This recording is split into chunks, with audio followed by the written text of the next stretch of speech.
It's game time.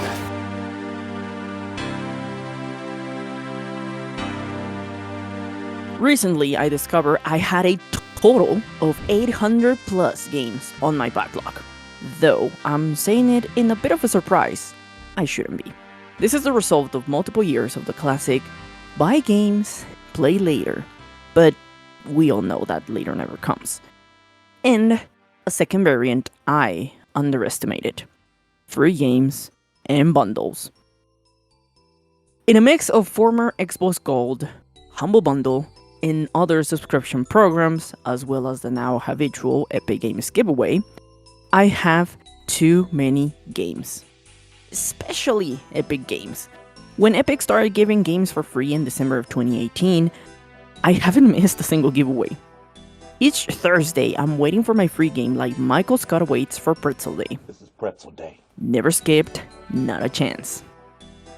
6 years of free games and occasional bundles, mixed with the buy games, play later, has led me to this cluster madness of a backlog.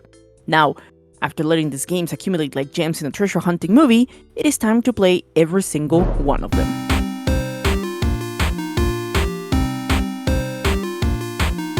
As an avid gamer, I have my list of anticipated games and wish-listed games. Games that I want to play, would love to play. Those same games that just changed the pile up from wishlist to backlog. I am running away from my responsibilities. Arm feels good. A cycle that needs to end, to tell you the truth. To achieve this astronomical task of playing every single one without losing whatever sanity is left in me, I made a plan. But before moving on to showcase how big of a nerd I am, I want to talk about why even bother playing so many games. I could turn a blind eye and hide those games in my library as if they never existed, and continue with my life playing the newest games. I mean, no one would know. Well, at least before the making of this video. Still, why play them? Try not. Do. Or do not. There is no try. I wouldn't be trying this for someone else's satisfaction. That's sadistic, even though I play ranked Rocket League almost every day. These many games could be a lifetime of gaming sessions. Something that could be avoided by hiding them just as I hid dirty clothes under the bed when I was a kid just so my mom wouldn't yell at me for not washing it. Either way, originally I was making a video to talk about how achievements and trophy hunting are a wasted potential. Getting an achievement or completing a game to its 100% is a rewarding activity. You experience games in different, unconventional, and creative ways. Getting those achievements and completing games leaves behind a record of your playtime, which is the reason for the wasted potential.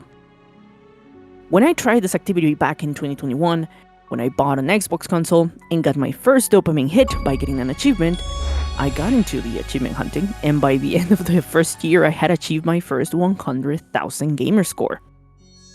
During that first year, I played around 100 plus games, most of them from Game Pass. What bothered me the most about this journey was the amount of games I left behind as unfinished. I put an emphasis in the word because for an achievement hunter to finish a game means to get all the achievements.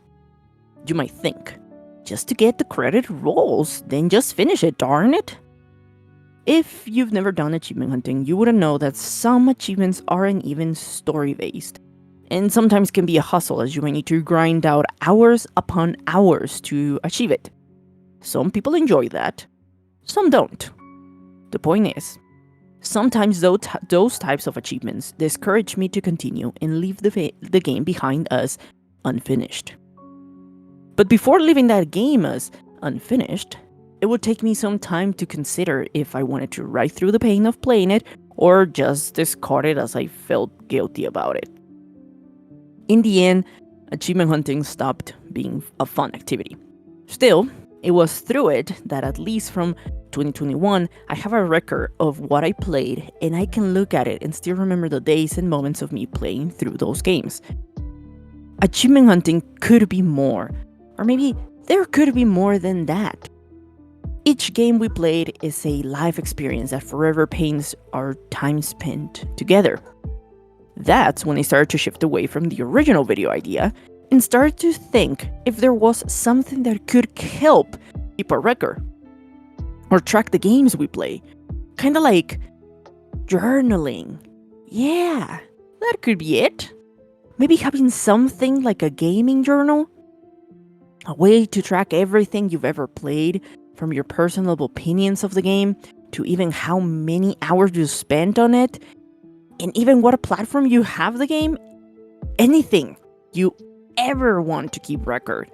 All of it could be written there. I do bullet journaling, so this idea sparked something in me to start my own gaming journal. Now, fast forward to how this whole thing started. I opened a new file on Google Sheets and started my journey to document my gaming life. Just a quick side note. I discovered too late that there are websites that can help you track your games. You just log in your games and they appear in a cool profile with covers and everything, in case you don't want to go my route. Back to the story. That's how I discovered the amount of games I had. And not only that, how many I hadn't even opened. When you keep your Steam library filter to only show those installed, you truly believe those are the only games you owned after a while. So, why play all of them? As a former achievement hunter, I can't let those games die in my library without first giving them a shot.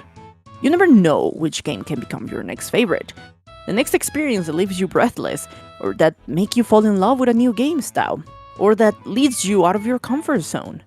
If you want to try these games to discover more about yourself, just as a learn things about me when I read a new book or watch a new movie, I also learn something when playing games. My goal is to eliminate the gray segment of this circle. Though, unlike my time as achievement hunter, I won't be forcing myself to 100% everything. I welcome you to my personal gaming tracker. Quick second side note, if any of you are Google Sheet enthusiasts, give me tips to make this one even better. I'm always tinkering. Now this is the dashboard, the tab I have a summary of important information I like to look at. And as you can see, the games library is plentiful, with a total of 823 games. I've separated what platform I have them just for comparison's sake. However, the most important thing here is the graph showing me how many I have played and how many I have sent into the backlog without any disregard. The idea is to play all of them and categorize them once I've had my fair share of game time. I won't complete them all. Not everything in my library is to my taste. As you can already see, there are already 46 games dropped. Most, if not all of them, are horror games. I'm not a fan of them. Though not necessarily horror games by the general population definition, just games I find terrifying in some way. I've made a tab called Owned Games, where I logged in every game. Small disclaimer, I deleted some because they were the same copy of the game but in a different platform, like Fallout games that at this point have been gifted by almost every service and giveaway, especially after the success of the TV show that came out at the start of the year. So, copies of the same game have been eliminated and kept in only one platform. In the Own Games tab, I've added status of the game, which I'll get more into in a bit, the name of the game, where to find said game, what type of game it is, year I completed it, and if I rolled credits, if it has any. A personal score, how many hours I played in it, an estimated time of how long it will take me to finish it, information provided by the website how long to beat, and a reason behind my personal score. Basically notes about the game. By organizing my backlog, it has made the task of playing my games a lot simpler. Before this system, I would always stress out because I couldn't pick which one to play. Now, once a game is played, I've decided I've had enough of it or completed it, I will change the status of it. For that, I have a couple of options. Retired, which means finished with a game that lacks an ending, like Game Dev Tycoon. Shelved, which serves for unfinished but may pick up again later. Or a game I will go back to again, I don't know, in the future. I might go through some of these that I know have an ending, but I never went through it for some reason. I have plenty of them on this category, but some of them are gonna be multiplayer games that are there on the shelf for that same reason. Finally, a status for finished, dropped, or played games, which by the name alone are self-explanatory. But there it is. The journey to play all of my games is a go. However, I implemented one more thing to keep me motivated through this journey. I've decided to go through the backlog in phases, like the Marvel Cinematic Universe kind of thing, because to play the 823 games requires Avengers level of power. Each phase will consist of picking 30 games at random from my backlog. The reason I'm picking arbitrary is because I know myself and I will play the games that have me the most excited first and leaving behind the least interesting. That will make this even more difficult. I need my dopamine hit from time to time, people. I've made a special section for this. I've named Phase 1. How did it get this bad? I'll talk in more detail about each game in another video, since even though I've started the process, I haven't played them all, and adding a commentary to Phase 1 games would make this video too long for its purpose.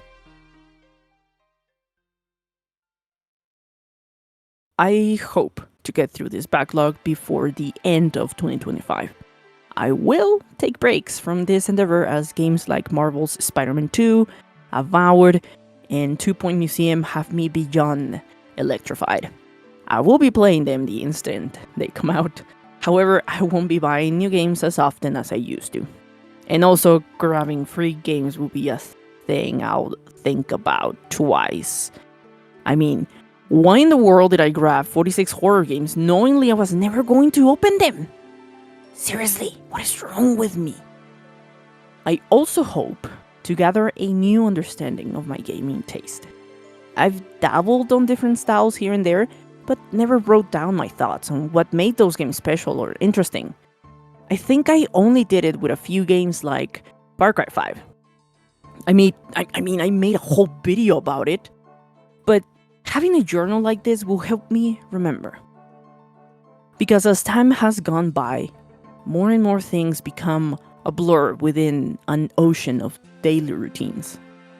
Playing a video game is more than a routine. It is an experience. One that should be stashed in a collection for future me. That's all for this episode. I'm the Honey Badger, and I hope to see you in the next update of this adventure. If you liked the video, leave a like or comment. It really helps. Don't forget to subscribe. See you in the next video. Keep on gaming.